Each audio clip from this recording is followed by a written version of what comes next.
Welcome back to the boat shed, folks. It's been a couple of weeks since I've been able to get out here and get some work done in the boat.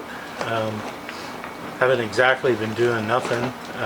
Over the last few weeks we've undertaken sort of a pretty serious refit of our 1994 Class C RV. Last year at a music festival in Kempville, we took our RV and we knew it was dry camping, and we pretty quickly ran into some serious power issues with only having one coach battery, and it wasn't in very good shape. So we threw another battery in it. That still wasn't enough, but we didn't have a way other than our generator to charge the battery, and we could only run it for a few hours a day. So we ended up having to bail and just drive to the event every day. So one of the first things we did was we updated the generator. I'll show you a picture up here. It's a 3200 watt dual fuel Furman, which is nice. It has a 30 amp outlet right on it, electric start, eco mode, all that kind of stuff. So much more capable than our little Honda 2000, which is a good generator. We'll use it here in this boat, but for now the RV has that. Next thing we did was I put in solar panel on 100 watt solar panel on the roof of the RV, hooked to a charge controller and battery monitoring system, and along with cleaning up some of the previous owner's creative wiring, we now have proper voltages going to our deep cycle batteries to properly charge them. The onboard power supply only puts out 12.7 volts, which was not enough to properly charge deep cycle batteries. The next thing we did was I had to change the forward vent on the front end of the RV. The old one broke.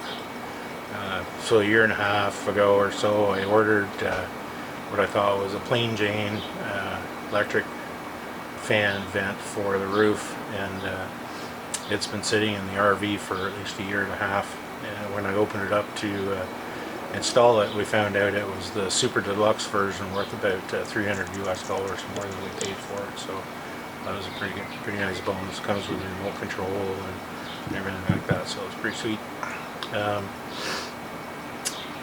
We had a soft spot in the floor, probably from a leaking roof vent.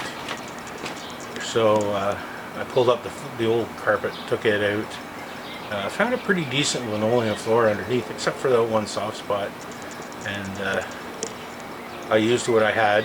It was epoxy and wood flour and Cabasol and whatever, and I pulled out as much of the rotten plywood as I could and put in a patch, and of course that fought me the whole way, and then I had to ferret down as best I could, blah blah blah. Anyways, we had our friend Brandon come in. He's a contractor that's done a lot of work for us around the house. So there's a few little things left to go on the RV, but we're ready for a small camping trip this year. With the COVID-19 restrictions, there's not too many places we can go. We had hoped to get to PEI this summer, but that's not going to happen, so we'll get some use out of it. It'll be fun. So also, while I was away from the boat, I had ordered some parts. This is my main Seacock for the engine freshwater cooling. It's True Design. I'm sure you've seen these before. They're made in New Zealand. They're glass fiber reinforced plastic, probably much like Marilon. And I'm still waiting for the hose barb on the top so that I can get around to installing my hose strainer and figure out where all of the hoses are going to go, and what fitment issues I'll have should that happen. Should be okay. I've got new hose, I've got stainless steel hose clamps. Get that done.